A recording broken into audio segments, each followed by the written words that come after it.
the Iranian shore. So the Iranians don't just have to fire those long-range drones and missiles. They can fire short-range missiles. Iranian troops, Supply drop nearby. Iranian troops, they have ground forces. They have their own drones, and they have like the drones that Hezbollah uses. They have their own. So once these people come into the islands from the mainland, it's not going to be the drones that you see being fired into Kuwait or the missiles fired in Bahrain or whatever that it will be possibly used.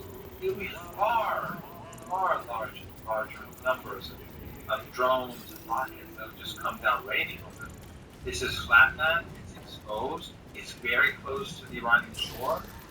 You can easily pound them in different directions, mountains. It would be, what impact would it have on Iran? Nothing. I mean, okay, you take Khan Island. She wanted long hair, so you cut mine off. Quickly control point nearby. You called me a liar and beat me.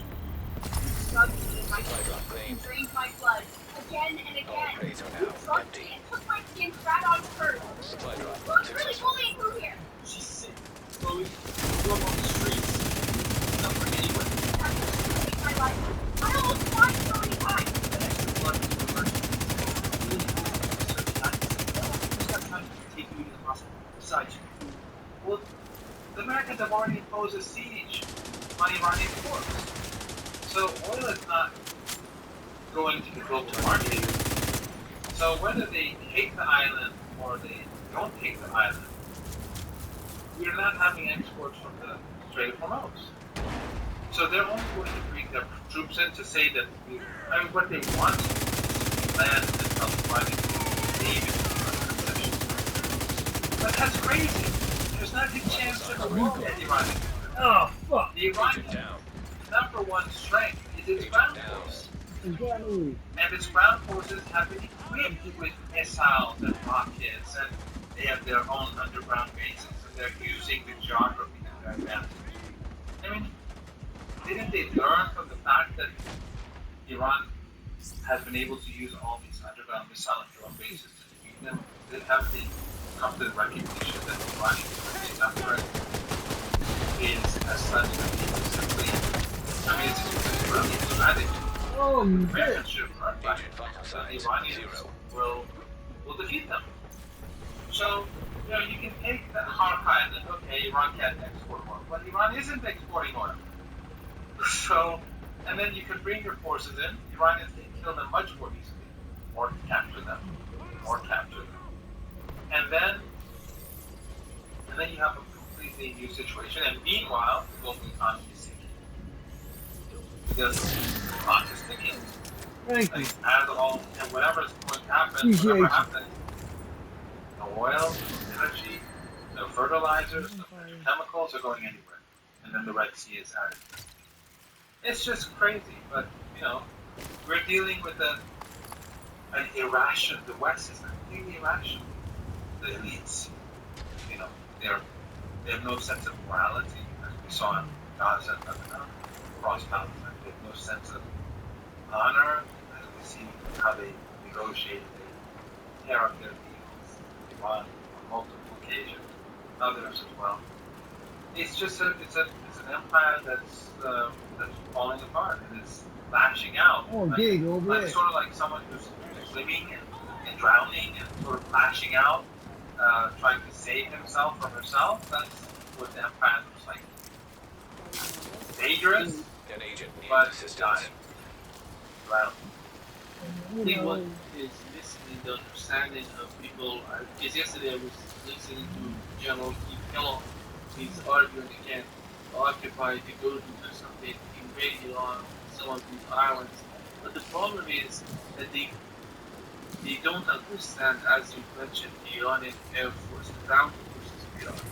It's most of these commanders right now they were part of the war in the war between Iran and Iraq. For 8 years they were on the ground fighting Iraq. And the other point is, whenever you have Al Qaeda, you have ISIS, it was all about Iran and Iranian strategy. underground. When with the case of ISIS, Russia tried to help Iran, but with the air force, with the fighters. What was underground and fighting ISIS and Al-Qaeda, it was all Iranian forces, and those people who were trained by Iran. This is calculation when it comes to occupying going underground, or invading in the western part of Iran, southern part of Iran, whatever is that plan. So they're not going to be any exports, and then they're going to have to bring all these troops in a country which is the size of Europe, full of mountains. The logistical costs to maintain this operation or this occupation, and then you're going to have an angry local population. And Iran's armed forces, as you know, and your viewers may not, also include the volunteer force, the Basij, which exists everywhere. It's like the reserve forces of Petrol, or many of the popular mobilization forces in Iran. It's a volunteer force. And all the cities have them, all the villages have them, and now they become much more popular. Ever since the war began 4 or 5 months ago, I've had students that, not my former students, but students that have spoken with me at the, a student who told me that he was a part of the riot. He was, I mean, that's what he did, but he just told me he was That's another one involved. down. Good job, After Agent. the war started, he asked, approached me, said he would, he made a mistake and wanted to make up for it. Later on, I found out that he joined the Basij and he would take part as a volunteer at the checkpoints during the war. So the Basij and the armed forces have become immensely popular. And you have that in the south and all the cities, the towns, the villages. So the Iranian armed forces, on the one hand, will be hammering the Americans, and then the locals will be. The Americans will have to fight everyone and bring in everything from the United States and complete remaining resources that they have. It's just not sustainable. They are going to lose, and the global economy will collapse if that's the road that road that they want to, the route that they want to pursue. Okay. Why did nobody teach me that when you get a credit card, you're actually not supposed to spend the entire balance? When I got a card with a $2,000 credit limit, I thought I was actually supposed to use it. Turns out, a big part of how good your credit is depends on how much you're actually using. It wasn't until I tried this credit building. Americans call them volunteers, but in Russia they call them contractors. But in my opinion, Iran has its own version, because these are not people we can call them volunteers, but they're not receiving that money, because in the United States they're going to the government, they're talking with the Pentagon and armed forces, they're receiving money to use them. But the communication between the Basij and the Iran is not that. It's something so deep. No, the Basij, they do not get money. Their volunteer force. At most, they'll give them uniform, and if they're active somewhere, they'll give them lunch or something like that. But they don't get talent. Of course, if there's a war or something, maybe they'll provide something. I don't see how Americans are even going to be able to last that long. And the Iranians are not going to last. I mean, the Iranians are prepared for a very long time. Iran, and we discussed this during the Ramadan fighting, which is still continuing. The war that ended. But during the Ramadan war, I said that Iran wants a land invasion and Iran wants the war to last long. Why? Because it wants to get this finished once and for all. Defeat the United States, have them go, never come back. So the Iranians are prepared for a very, very long time, well into next year. And ever since the 12-day war, and ever since the 40-day fighting, they've been preparing even further. The focus on military program linked to the war effort today is enormous. So the Iranians are investing missiles, drones, different types of drones, and missiles, and other equipment, land war, and so on. And they are expanding their underground missile bases. So they can go on for a very long time. They've upgraded their older missiles, and they're using them. They just have so many missiles He's not back here. He's not drones back in here. their underground bases. Yeah. But they can just go on and on and on. And simultaneously, they're producing more advanced weapons. But as I said, it's not just long-range drones or long-range missiles. It is the sort also that they can use in combat. I got another boss back here. Ground Oh, somebody. drones and rockets and short-range missiles against the American occupation force. So Iran is prepared for long war. But meanwhile, the global economy will collapse and we'll have a global depression. And when we have that global depression, I don't think the Americans will be able to stick around anymore because they just won't have the financial capability, and the situation at home will be, I think, unstable. The United States has removed most of their weapons from the GCC countries and moving them to Jordan because they thought that's going to be different in Jordan. They're close. Jordan is so close to Israel as well. Right now, with the Iranian attacks going to Jordan, do you think that if the United States moves all of these fighter jets, refueling tankers, which are so important, is the war getting to Israel? Is Iran going Well, first of all, the Americans still have a lot of stuff we want to destroy because they bought a lot of equipment, Hostile radar explosive seeker mine detected. And one of the interesting things, since you said Israel, is that Iran is now destroying all these radar infrastructure that has been developed. I mean, what is clear is the United States System developed reactivated. all of these systems to protect Israel. This was all there, and they are defense systems using these regimes in Jordan to defend Israel. So now all of that is destroyed. So that those lines of defense that protect Israel, the Israeli regime from Iranian drones, especially, and missiles, of course, those lines of defenses are disappearing. Second of all, a lot of American equipment can't be taken because they need it for the land defense. So Iran is destroyed. Third of all, the Americans are taking a lot of their planes out of System back online. because they're being damaged and destroyed. But Jordan doesn't have enough space, so they're not keeping them in an ideal circumstance. And that means that the heat, humidity, the sand, storms, these are all causing greater damage. And then when the Americans want to use those things, as I said earlier, those resources, whenever they want to attack Iran, they fly further, and it's more costly, it's not good for planes, the fuel that they use is much greater.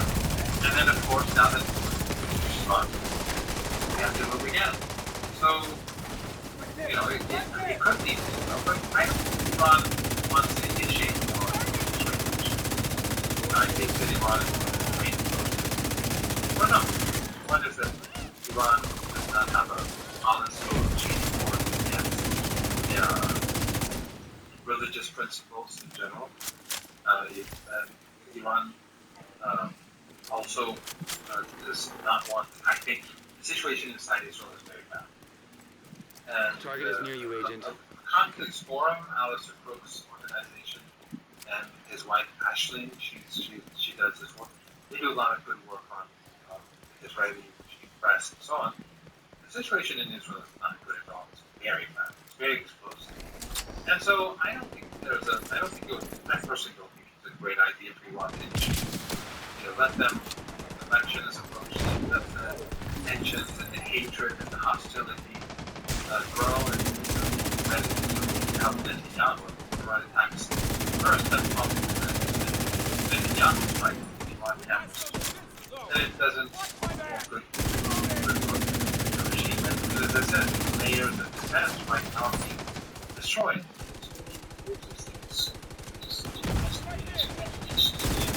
Hey, I keep seeing your what the heck you actually put up on AliExpress? Really? This is AliExpress. You tell it all. You get 3 hours for 99 cents plus free shipping. I didn't believe that first was actually true. Right out for yourself, like having floated down AliExpress.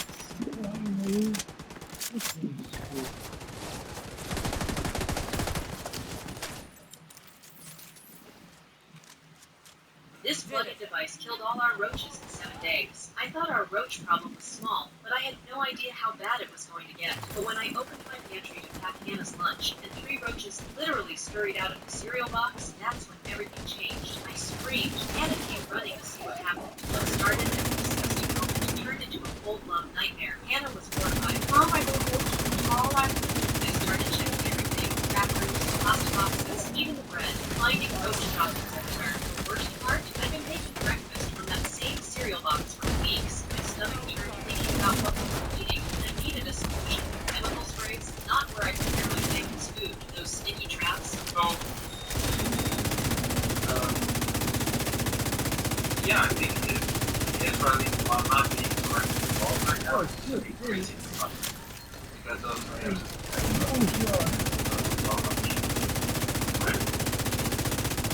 It's always said that it has no interest. Has no interest in joining the limited competition between Iran and the United States. But it's the best possible for us. But well, yeah. Is Israel needs to solve America and America, and Iran is going to continue to support America. Iran is destroying all safeguards and all. Iran is still right now. All the regions have enjoyed. And these are all for Israel. The U.S. radar bases in Turkey, of course, are important assets as well. But to the south, these assets are enormous. And they can't be replaced by Iraq. Iran won't allow that. And in Syria, they can't be replaced either because Iran won't allow that either. In Syria, it's very bad shape. I spoke to a couple of people. I spoke to a couple of people in Syria over the past couple of days, and the economy is collapsed. Gangs they've grown different neighborhoods, different areas are controlled by different gangs. There's no central authority. Many of Jolani's former allies are arrested for hosting different reasons. And no one is helping Syria. Back in the day, Iran used to help, the Russians used to help, but Turkey, Qatar, the Saudis, none of them are putting in money. I mean, all those promises to Syria, nothing. The situation now, economically speaking, is worse and worse. There's no chance that Americans are going to be able to put radar installations there on Iraq. So this is all very bad news. We are hearing something from Pakistani authority. I mean, sorry for interrupting. Without these radars, Iranian drones have they can do a lot more. And of course, Iranian drones are getting more effective too. But drones become a lot more effective long-range drones. How about the situation with Pakistan? Trying to contact Iran, talking with Iranians, they're sending a message. Yo, one more left. One back in. It's getting a lot of. The other point is the way that some people argue that China is a lot of pressure on Iran negotiations. What is that? What is your understanding of that? I haven't heard anything about China at all. sure that's not true. But with regards to podcast sound, nothing in particular right now is happening. Because Iran, as I said, Iran is not interested in ceasefire. What the Americans have to do is implement the MOU plus, and they have to implement it, not accept it. So they have to actually implement it before Iran makes a move. But it's not only going to be the MOU; it's going to have the Yemen too, and then Gaza as well will play a central, have a more central place in the negotiating table. And by the way, the election of the new head of Hamas is a big blow for the Israeli regime and the United States. The Israelis have been trying to manipulate Hamas, and they've been murdering people who are close to the new head of Hamas in order to prevent him from being elected. But now Hamas has a permanent leader. His son was martyred, a very principled and decent, very decent, intelligent person. So you have Yemen now, you have the resistance in Iraq, you have Hezbollah preparing. It's not a good situation. Again, I've said this a couple of times already during this hour, but the Americans may do something crazy. They may expand the war. They may go after critical infrastructure, something that you alluded at the beginning because of what Trump promised. Said next week he'll do so. But how is that going to benefit Trump? He will lose at the end because whatever damage is done to Iran, Iran can do much greater damage by destroying the infrastructure on the other side of the Persian Gulf. That will end the existence of those countries. They'll just bring an end to their existence. People will have to evacuate. That includes Saudi Arabia. So, again, it's sort of like the more you think about it, the more insane it sounds what the Americans are doing. You think, well, in a hypothetical situation, what if we do this? You say, well, that's madness. But that's what the Americans are doing. Unless there's something, they have some, plan that we haven't thought of, and that it's just hidden behind closed doors. But if they had such a capability, whatever, hypothetically, they would have already done it during the 40-day war. I cannot see how the United States would play this, where they would. I look at the targets from yesterday. I would say 80% of these targets are located in Kuwait. Does that mean that Kuwait has made itself the front line for the war between Iran and the United States? Yes. Kuwait is playing the most sinister role of all at the moment. Kuwait and Bahrain. But Bahrain, largely because of the U.S. base, which is enormous and has a huge amount of emergency supplies. And that's why the supplies are also Bahrain very hard. But, that's where a lot of the development plans from Kurdistan, as well, not far from where you are. So, that's not you. We're in Kurdistan. So they're firing at your city from Kuwait. And that's not just planes, it's HIMARS and other missile systems.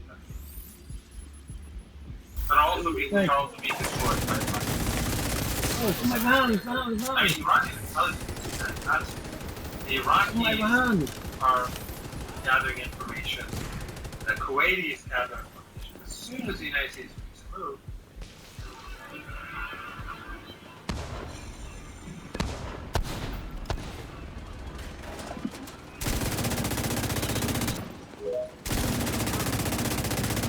Give him another salty.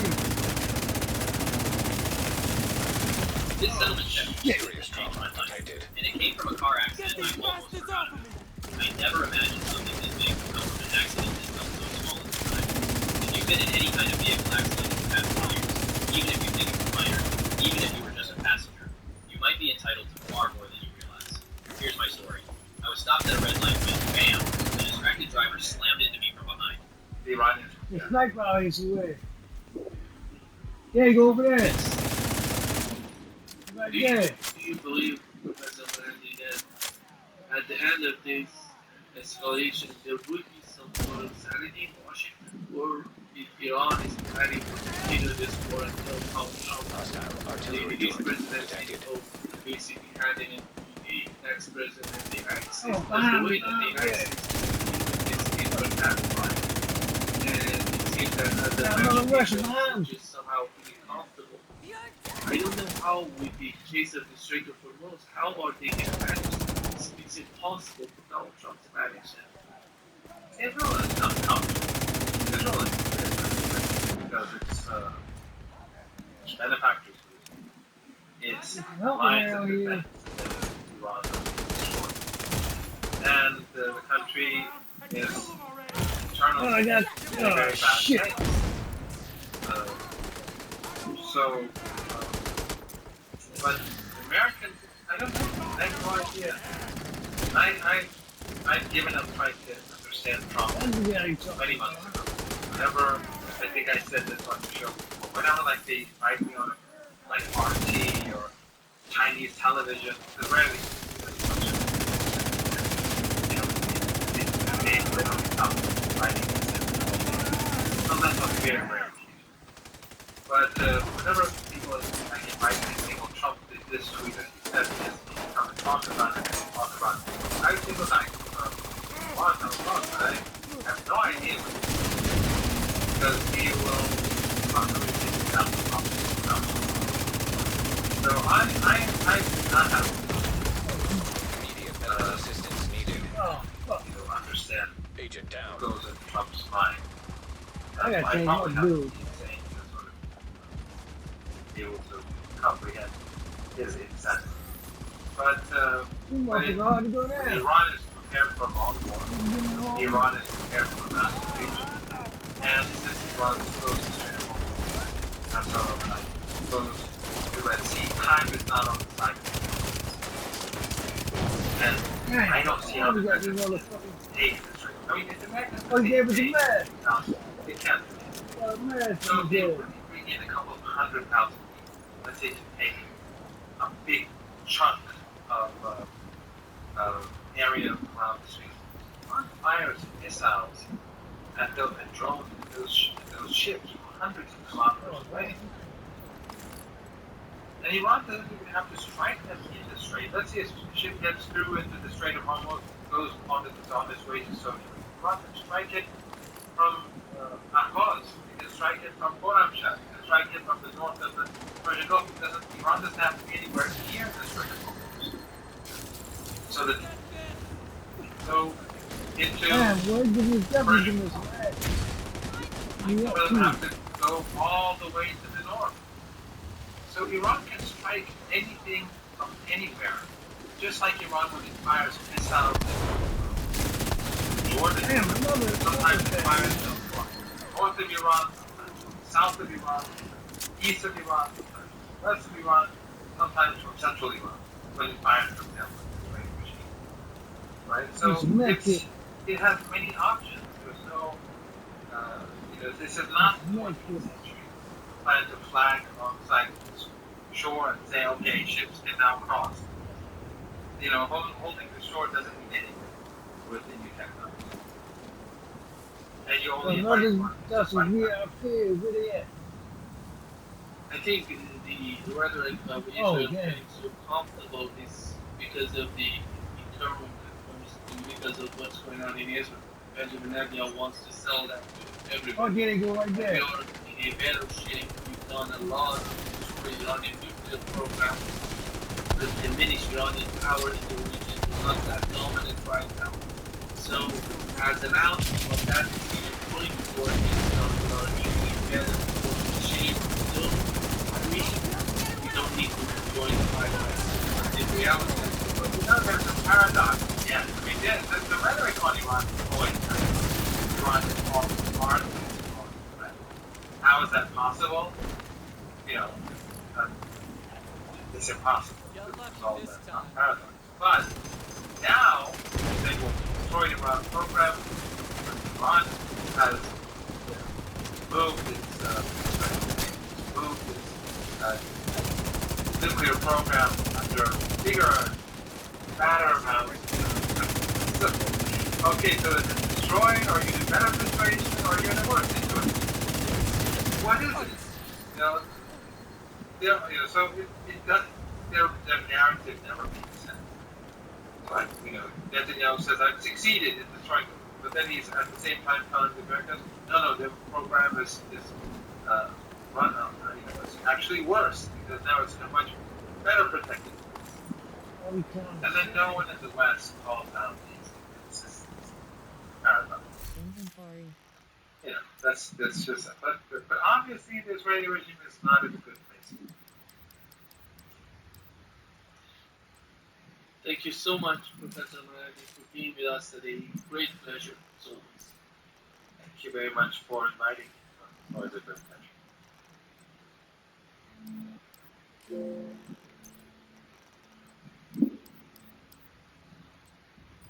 The older your car, the cheaper your car insurance.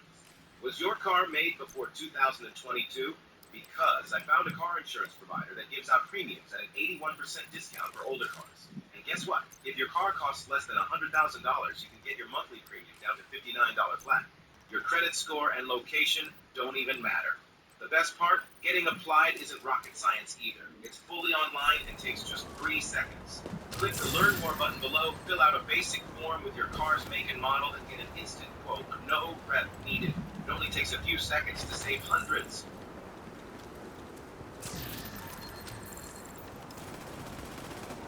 Charlie was helping an injured child on the roadside, but the child's father thought Charlie was trying to kidnap the boy. Even the cops refused to believe him. Charlie was arrested and thrown into jail. Just then, a man in an expensive suit arrived.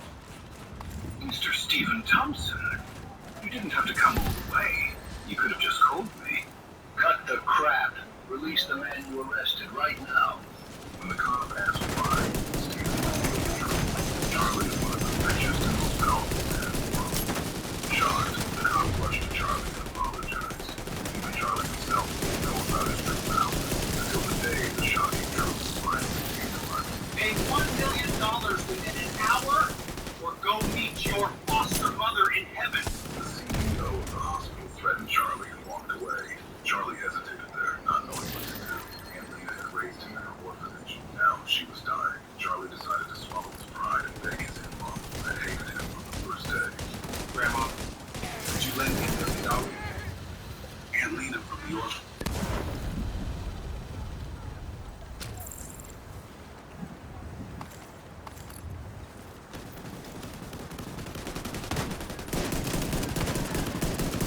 Undeclared wars are commonplace.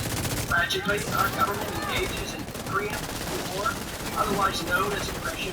No complaints from the American people. Sadly, we have become accustomed to the illegitimate use of force by government. To develop a truly free society, the issue of initiating force must be understood and rejected. What if sometimes, to run your country, you have to alter or abolish the government? What if Jefferson was right? What if that government is best which governs least? What if it is dangerous to be right when the government is wrong? What if it is better to perish fighting for freedom than to live as a slave? What if freedom's greatest hour of danger is death?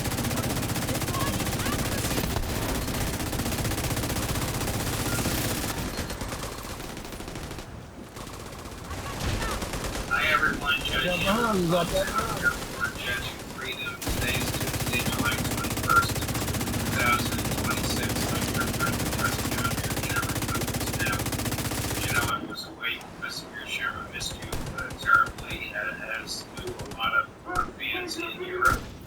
And it's great to be back here for accommodating the schedule today. When President Trump threatens to annihilate the entire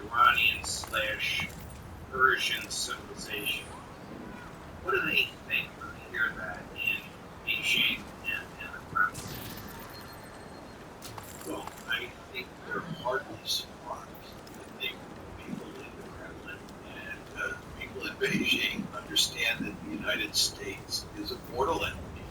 And not only is the United States a mortal enemy, it's a ruthless great power. You want to remember that the United States, both under the Biden administration and the Trump administration, has actively supported the genocide in Gaza. That is a real genocide, and we have supported it, both under President Biden and under President Trump. So when President Trump uses genocidal language, is this surprising? Not at all. And I'm sure the Iranians, as well as the Chinese and the Russians, are fully aware of just how dangerous the United States is. Do you think that they question Trump's mental and cognitive faculties? I'm sure they do, because both you and I do. There's no way you can avoid not sometimes wondering if the man is playing with a full deck. Sometimes he does look very rational, and you think maybe it's wrong to question his cognitive capabilities. But there are other times where you surely wonder what he's thinking, because it just doesn't make any sense at all. He says a wide variety of things that are nonsensical. Yes, maybe. Should the Kremlin be concerned about bellicose language? They are concerned. There's just no question that the Kremlin now fully understands. They only partially understood recently. Up until recently, but they now fully understand that the Europeans and the Americans are out to wreck Russia. President Trump made this clear in mid-June when he was at the G7 meetings in France, and then in early July when he was at the NATO meetings in Hungary. The United States is fully in support of what the Europeans are doing to help the Ukrainians. And the Ukrainians, the Europeans, and the Americans are clearly trying to defeat Russia, where it suffers a significant defeat and is hopefully therefore knocked out of the ranks of great powers. Yes, I'm not surprised at the comment made by Russian Foreign Minister Sergei Lavrov. Russia is prepared for Russia doesn't trust. Russia doesn't trust the signature of Donald Trump. If you want to watch Oh, you up there on top. Watch up top. Watch up top.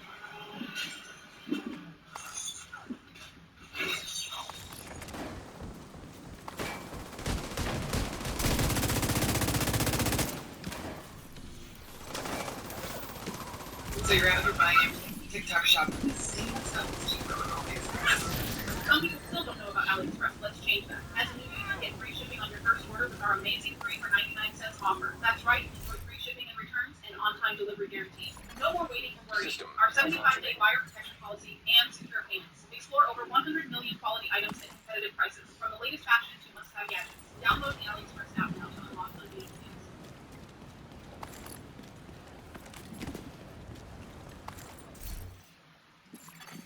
System reactivated. For sure. I'm just surprised that he didn't reach this conclusion earlier. The same with Putin.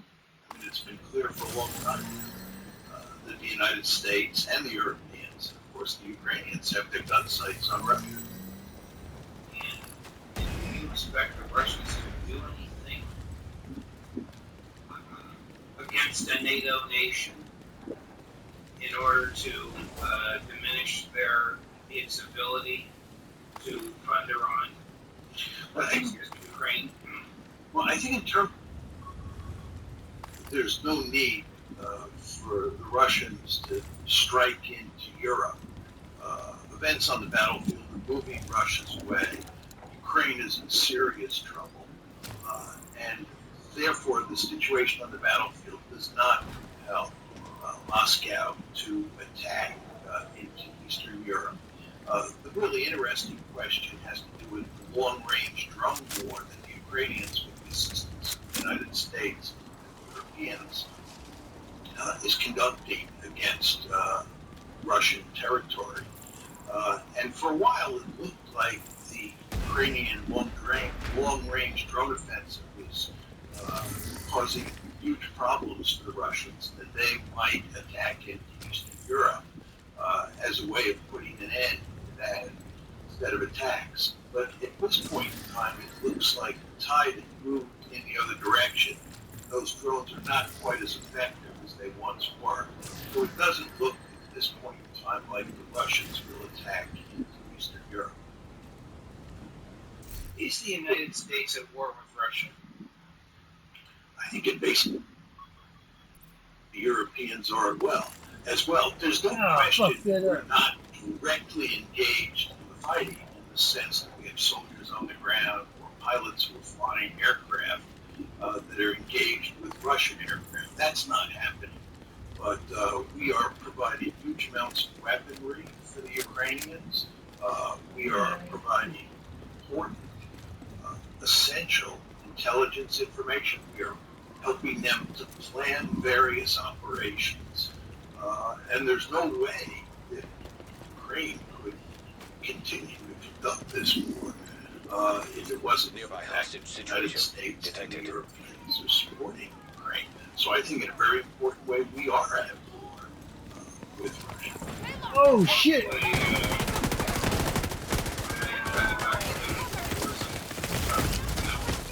Medical assistance needed. Probably agree with what it says. His argument is basically, why should the Iranians come back to the negotiating table while the Americans are trying to shift the negotiating landscape by reigniting press cut number 6. It is a strong point of view that the parties are going to the negotiating table while still trying to shape the negotiation landscape to the next meeting. And this is significant part of the reason I think the parties are not likely to come back to the table anytime soon.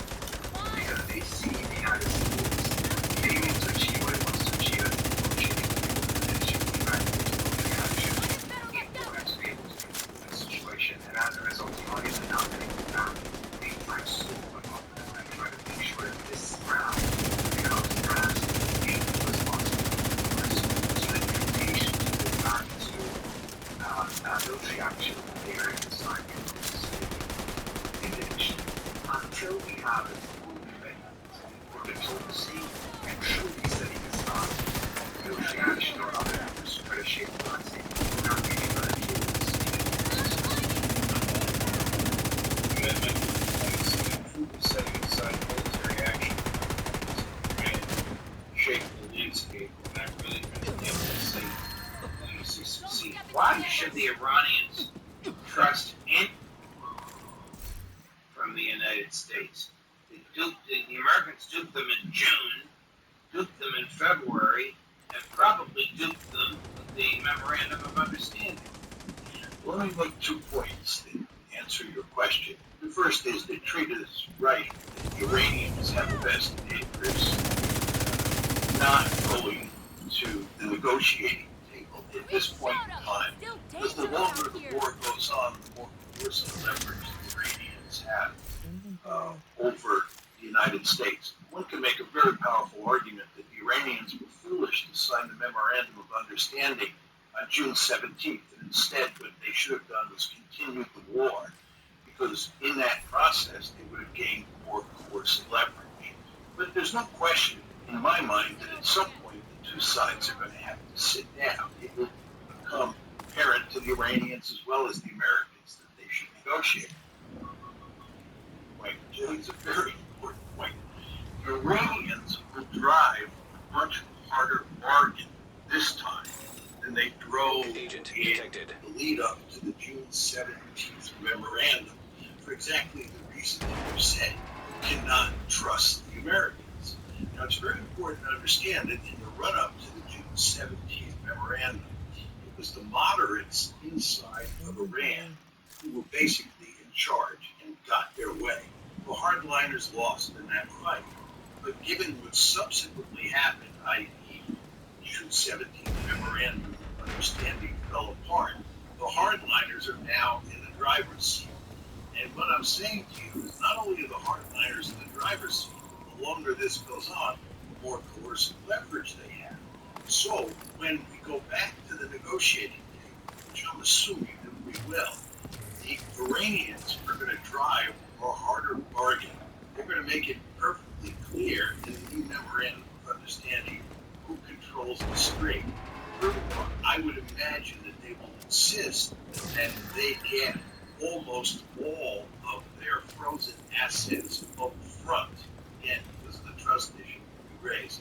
I wouldn't be surprised if they insist that the United States pressure Israel to get out of southern Lebanon, which they kind of didn't do with regard to the first memorandum of understanding. So the Iranians are going to be much tougher. And what Trump is going to have to swallow the next time around will be even less attractive than what he swallowed on June 17th. My question being answered whether we're going to demand that you know the answer to that. Take a look at this poll.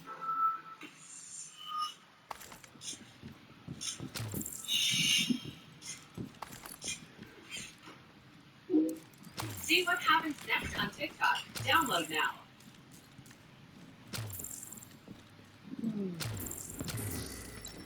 You could be approved for $39 per month, full coverage auto insurance. The only catch is that you need to have 0 DUIs in the last 5 years. Drivers with 0 DUIs in the last 5 years could qualify for rates starting at $39 per month for the same coverage. So please, click the link below to get it approved today. It will only take 5 minutes. Once again, if you have 0 DUIs in the last 5 years, click the link below.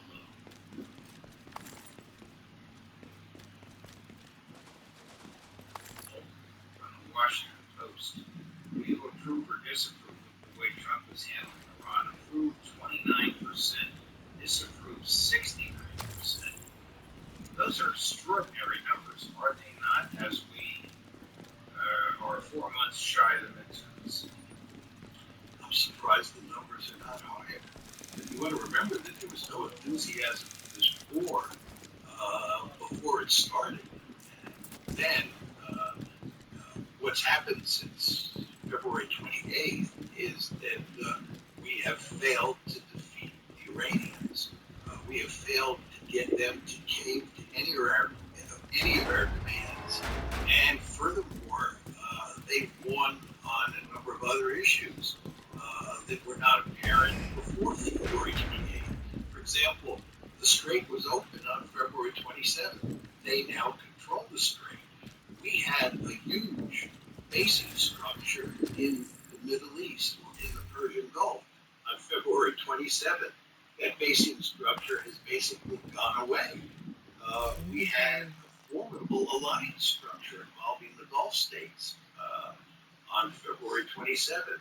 That alliance structure has been badly fractured. We're much worse off today than we were on February 27th. And many Americans fully understand that. I'm just surprised that more don't. I don't understand the Trump administration attitude about the strait. It's roughly 25 miles long. International law and custom gives the government of the land adjacent to the water control of 12 and a half miles. The U.S. claims this all around American land. 12 and a half miles to the Iranians, 12 and a half miles to Oman. Where does the United States come in here? Well, the fact is that the United States has basically forced the Omanis to let us use the channel that, in effect, belongs to them, given the limits that you just described. But I don't think you want to talk about international law here. The interesting question is what is said in Article 5 of the Memorandum of Understanding. Article 5 was written to directly address the question of who would control the Strait of Hormuz during the 60 days of negotiation, and then who would control it afterward. And if you look at the memorandum, it makes it clear, at least to me, that Iran would be responsible for controlling the strait, the flow of traffic through the strait during the 60-day negotiating period. And once an agreement was reached, the final settlement on who controlled the Strait of Hormuz would be between Oman on one side and Iran on the other side. There is no mention of the United States in that article. And what happened is, after it was signed, the United States decided it could work with the Omanis to send ships through the Omani Channel that basically the United States controlled, or the United States monitored. And of course, the Iranians found this unacceptable, and as ships began to go through that channel, the Iranians started firing at them. And then the United States retaliated with airstrikes, and now we're in this tit-for-tat campaign. And who controls the strait as we speak? No, there's no question that the United States does not control the strait, despite the fact that President Trump and some of his lieutenants say that we do. The fact is the Iranians control the strait. And we don't have the military capability to change that situation. There are a good number of people, mainly on the right-hand side of the political spectrum, who think that we do have that capability and we should go out and open the strait and take it over ourselves. But we just don't have that kind of military capability. Are we running out of ammunition that they should be kept in reserve for other potential purposes? Oh, there's no question about that. Look, the war started on February 28th with an air campaign. That air campaign lasted about 40 days. And it was a dangerous campaign on our part and on the Israelis' part. And we ended it in part, not only because it wasn't working, but because we were running out of munitions. Furthermore, if you go back to last year, you remember that President Trump basically declared war on the world.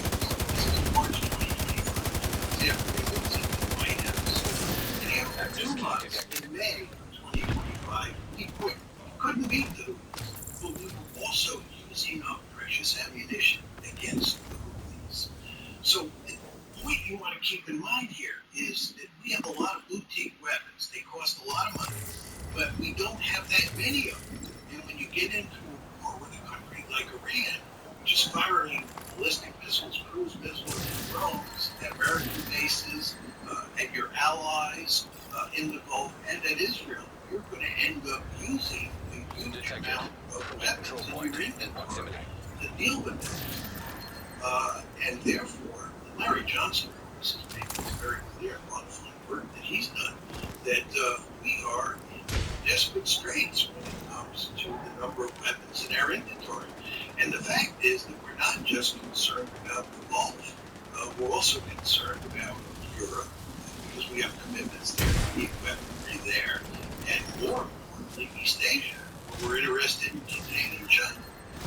Basically, we're robbing Peter to pay Paul here, and we're taking weapons out of East Asia and shipping them to the Middle East. So the longer this tit-for-tat campaign that President Trump is now engaged in goes on, the more precious weaponry we use. How effective will the various resistance groups be in assaulting, taunting Israel and assaulting our allies? Well, Hezbollah has been very effective in dealing with Israel in southern Lebanon. This is not widely reported in the Western media, but the Israelis are committed to occupying southern Lebanon and defeating Hezbollah. And they have not done that. With regard to Hamas, there are limits to what Hamas can do to retaliate against Israel at this point in time. But the fact is that Israel Israelis have not defeated Hamas. And very importantly, the third group, the Houthis, have just announced that they are shutting down the Red Sea to Saudi tankers that come out of the Red Sea filled with oil. This is a major blow to the United States and its allies in the Gulf. So you can see just how important the Houthis, Hezbollah, and Hamas are for the Iranians. Why the Iranians are deeply committed to maintaining close relationships with all three of those groups.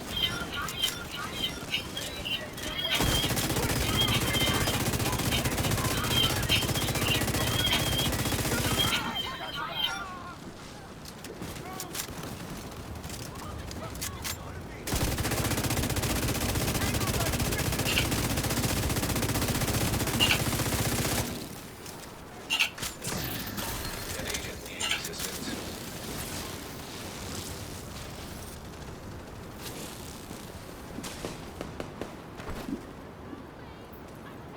What would the economic consequences be if Saudi Arabia can't sell its oil? Well, I think that probably about 20 million barrels coming out of the Persian Gulf. Holy shit. It's like 20 million Ah, you barrels a fucking. day. Agent Of down. course, this represented about 20% of world oil. Uh, Now, of those 20 million barrels, I would guess 7 million barrels have still been coming out from Saudi Arabia and from the UAE. This is one of the reasons that the price of oil has not gone up that high. In other words, only 13 million barrels are cut off. 7 of the 20 have been coming out. And of that 7, I would guess about 5 million have been coming out through the Red Sea. That's where the Saudi oil is coming out, through the Red Sea, not the Strait of Hormuz. They can't get through the Strait of Hormuz. And then another 2 million barrels were coming out of Fujairah, which is a port Gulf of Oman, country, UAE. So the 2 million barrels from UAE, the 5 million barrels from Saudi Arabia really mattered for keeping oil prices down. Now it appears, and I underline the word appears, because you can't tell for sure, that the Iranians have shut down Fujairah. So those 2 million barrels are not coming out of Fujairah. And now the 5 million barrels of Saudi oil won't be coming out of the Red Sea. So this means that 7 million out of 20 million barrels will not be flowing into the world oil markets. And that will have real consequences. You also want to remember, not to get too much detail here, that another reason that oil prices have not been as high as one might have expected is the strategic petroleum reserve of the United States and other countries have. The amount of oil to be taken out of strategic reserves and put into markets, and that's kept the price down as well. But there's all sorts of evidence that we have reached the point where we're not going to be able to tap much more oil out of strategic reserves. That will cause all sorts of problems. And if you marry that simple fact, what's happening toward the Red Sea and the Houthis, this could cause lots of problems in terms of inflation, in terms of the international economy. How unstable is crude as how unlikely is regulation? Well, when you ask how unstable it is, the government basically collapsed, and you're going to have new elections, I believe, in October. And the question is, will we win? It looks like we're not going to win this time. But as many people say, and I agree with them, you never want to rule Oh, out wet. He is aggressive, a politician who has more than 9 lives. I would rule him out.